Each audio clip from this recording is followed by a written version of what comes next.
for the people who don't know, you played a big part in the Dallas dance culture from about what 2004 to 2010. Yeah, roughly. Yeah. Okay, so explain how all that went back then, because it's a little different from then to now. Right, right. Well, obviously, you know, a lot of people know it's me. You know, a lot of the gig squad partners and a lot of just people that you really can't even slap a name on that was involved in a lot of the cultural aspect that Dallas had, you know, and a lot of that was dancing. And we had been doing that stuff for a while, really long time. And back, you know, which it was about 2003, 2004, we was the guys that, you know, we got on video and we was like, let's rock it out. You know what I mean? Like, let's put it on video and show the world. And it seemed like from that moment on, everybody caught on, you know, in and out of, you know, the city, in and out of the state. Everybody was getting involved, you know what I mean? So it just feel good to see that, you know, that progress, you know, something that you was a part of just grow, and, you know, everybody want a piece of that particular pot, you know what I mean? So now a lot of people think that, you know, the dance culture, the dance movement, it hurt the city more than it helped. What would you say about that? Well, I would say it's a couple of different aspects to consider when you're looking at that. I mean, because for whatever reason, people forget to acknowledge that with rap, hip hop, you know, back in, I mean, just from the Curtis Blow days, you know, dancing has always been, Run DMC days, it's always been a part of hip hop. It was like, you dance, you know, you had breakers and all of that, that was part of hip hop. And for whatever reason, we got away from that. And so I think that's why people think that it hurt us, because, you know, people thought that, you know, it kind of made the city look soft and things like that, because for whatever reason, dancing wasn't considered something. I guess that wasn't the collective culture that Dallas wanted to have. Right, but a lot of the dudes who was dancing, hey, them niggas was hood niggas. Exactly, and I think that's what people forget, is that, you know, people that was dancing was same people that'll bust you across your head if you had some issues. So it wasn't like we was soft or anything like that. It was just, that was the outlet that we, you know, we chose to use, and a lot of people caught on. And Dallas, if anything, they need to learn from it, because you saw we didn't get behind it full force, and because we didn't get behind it full force, you saw some other cities, some other states get behind it, and they took it to the top. Right. So it made Dallas really look stupid, if nothing else. Right, and a lot of people, they felt a certain way that, you know, you and B Hamp and the other few Dallas cats were in that Teach Me How to Dougie video. Right. It was like, it made, oh, y'all making Dallas look friendly. Right. How did you deal with that situation? Well, I mean, I guess what I did with it, they reached out to me. I knew those guys before they had even recorded that. So they reached out to me, and honestly, people forget that they had so much respect for Dallas in doing that. That's why they were shouting them out, you know, I ain't from Dallas, but I D-Town Boogie in the song.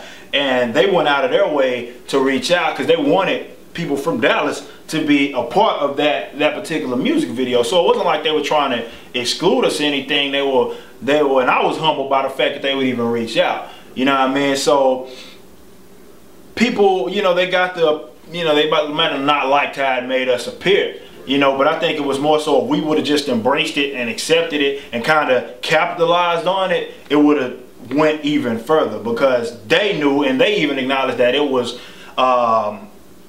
created by us. But because we didn't, you know, we kind of pushed back, it made us look silly, and they took that to the top. Right. Now, the whole dance moves, it comes with, it's like comes in waves. I don't know who started it first between you and Mr. Hit That Hole, and then it was Sparrow, right? And then, you know, you had Sloppy Joe, which I think he was dancing with y'all. Yeah, we know Joe. How did that really, you know, it was like levels to it, right? But what was the biggest difference between the 3 or 4 of y'all?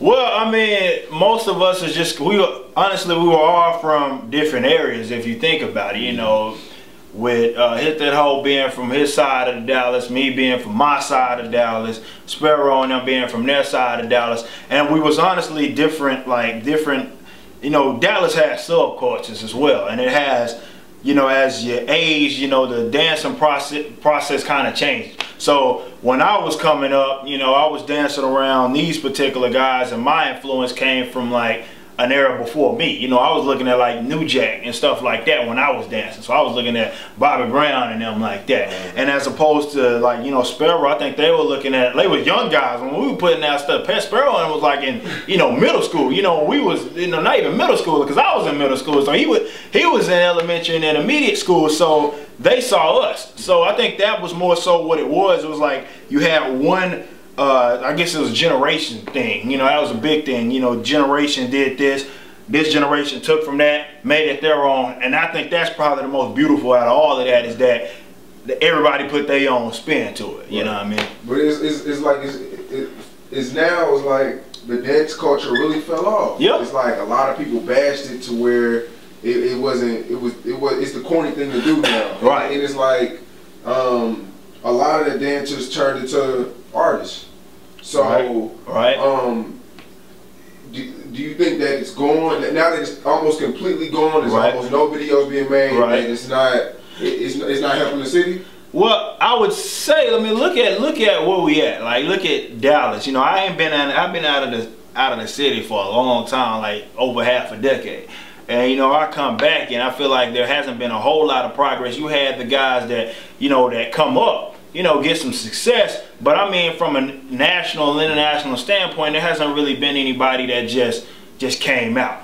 So, I mean, I'm looking at that and I'm looking at, like, if anything, that gave everybody, they looked at Dallas, was like, oh man, they doing all of this. And you had guys from Louisiana, guys from California trying to do what we were doing. And now, slowly but surely, it seemed like it peaked. And then, you know, now everybody think they too cool. And a lot of people, they want to be artists because they feel like that's their only outlet to success in entertainment. So all it's really gonna take is for somebody to come and be like, screw that, because people will get so caught up, you know, I guess this is from a cultural standpoint, African American cultural standpoint, for whatever reason, we represent only 12% of the population in the United States. You know what I mean?